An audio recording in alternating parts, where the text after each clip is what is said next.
Hello everybody, I am Jedi Jack Penguin and welcome back to another LEGO Harry Potter review. So today I'm really excited to be taking a look at set number 4708, Hogwarts Express. This set includes 410 pieces, retailing for $49.99 when it released back on September 1st of 2001.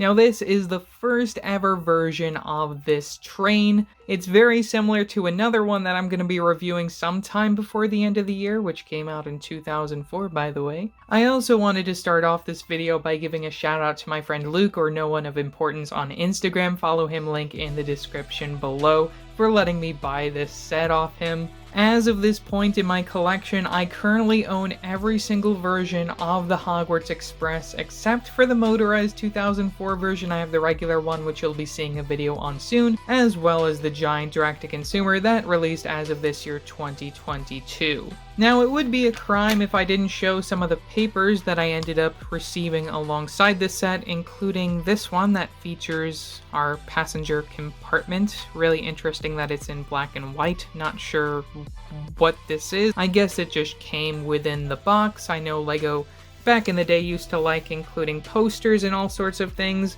The instructions that I received doesn't have the front cover, but we can flip all the way to the back.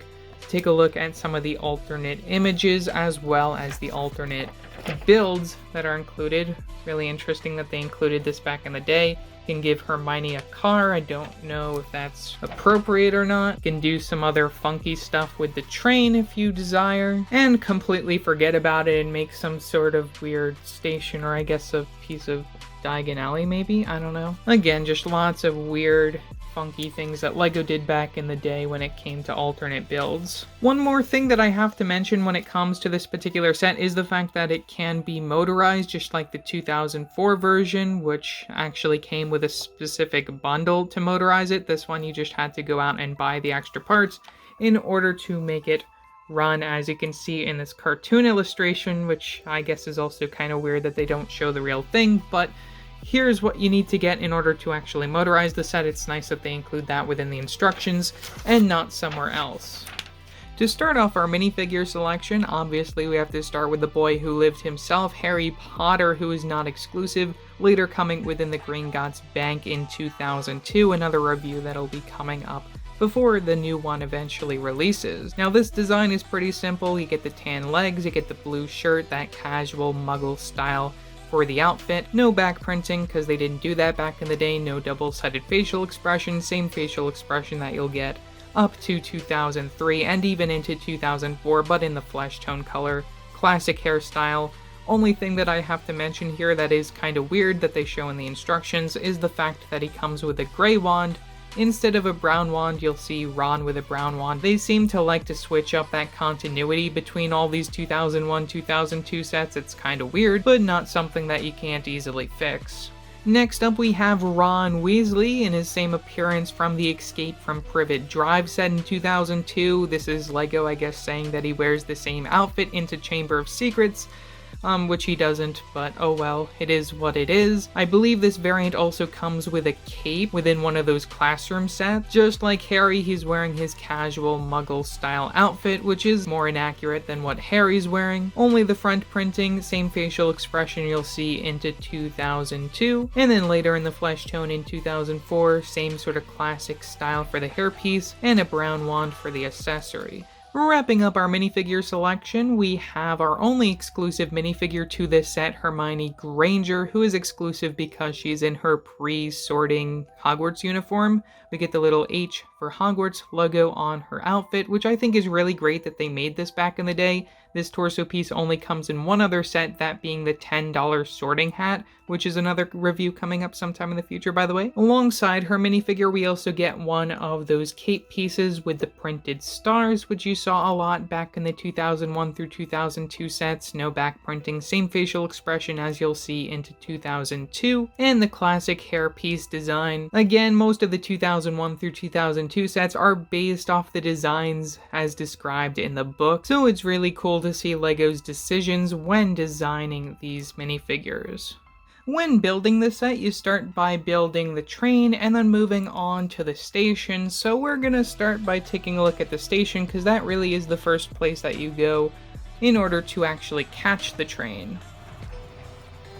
Going in order of events, from the very back of this build, we have a reference to King's Cross Station, which looks as if the designers for the sticker sheet just found some random sans serif font Arial or something and just stuck the words on there. I think that's just really disappointing. It's like one of those stickers that a label maker would make, if you know what I mean, but this is supposed to represent King's Cross Station. You don't get any platform for your characters to stand, except for I guess these studs over here on the turntable, but this is supposed to be the entrance into platform 9 3/4, which is between platforms 9 and 10. I guess they add some extra little lights, which is nice, but you're supposed to have your character spin into the other side of the platform. Looking in platform 9 3/4, I really love that we get this sign piece in red and also this lamp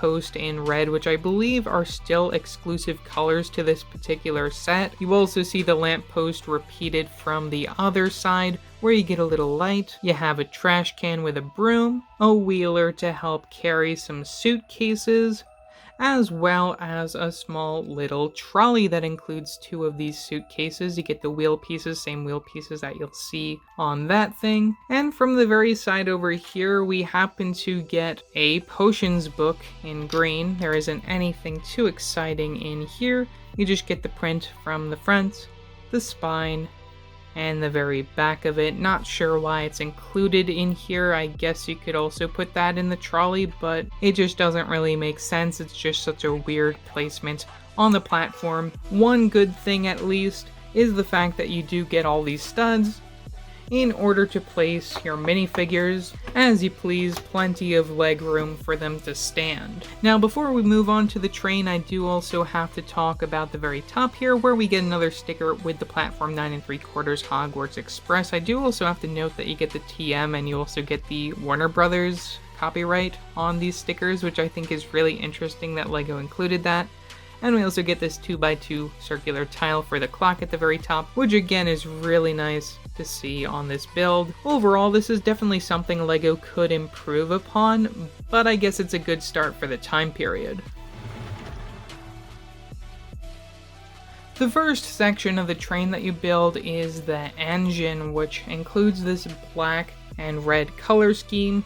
You only get a little bit of gold when it comes to the sticker designs over here, which again really isn't much. You also get a sticker from the side with the 5972, which is the actual model number of this train. Now the stickers are repeated from the other side, and we also get our one exclusive print from the very front of the Hogwarts Express, again featuring the model number of 5972. This print will also get reused in the 2004 Hogwarts Express, both the motorized and the regular version. Now, one thing that sets this version apart from some of the more recent designs is the fact that we get these wheels from the very bottom, which still work with the tracks, but are certainly outdated compared to today's standards. You also get these front bumper pieces as well as these magnets, which allow you to actually connect these parts to other sections. As you can see, we have this other piece that connects via the magnet. It isn't a very strong connection. If you hold this top piece by itself and forget to hold on to this other section, it will fall off, but still it's sturdy enough in order to connect the two pieces, and probably a little bit stronger than the 2010 connection, which really surprised me. Another really interesting feature when it comes to the design of this front part is the fact that we actually get these older style hinge pieces that you can lift up to reveal various accessories. Like for instance, from the very front over here we have this green frog, which is supposed to represent Neville's lost frog, Trevor. I think it's really nice that we get this reference, which I believe is only referenced again within the UCS version. Now from the middle section you may see that we have this little gray piece, which works in conjunction with the conductor's room. We have this pole and cylinder piece that you can push up to gain better access to the trunk. Opening up the trunk inside, we have these two golden brass keys, which is a color that we got within a few of the Harry Potter sets during the time period. I still really like getting these in bulk. In order to put this back inside, all you gotta do is just place it like such until it locks down nice and flat, making sure that that gray piece is still on top, so then when you bring this lever up, it'll launch it out of the hole. Compared to some future trains, this one doesn't come with a coal compartment, but we do happen to get at least one passenger compartment. From both sides of this build, we get again that Hogwarts Express logo sticker with the TM and the Warner Brothers. You get it from both sides, as well as these printed 1x1 tile pieces with the 2 and the 1 from both sides. That's to show 1 compartment room and 2 compartment rooms, one for Harry and Ron and another one for Hermione. Now, how you access these compartments is pretty easy. All you gotta do is lift up this top piece, which comes off nice and easily. You may also notice that we don't have window panes, so if you do want to just grab it from within, you can also do that. From the very top, we get some of these grills to help connect to the roof pieces.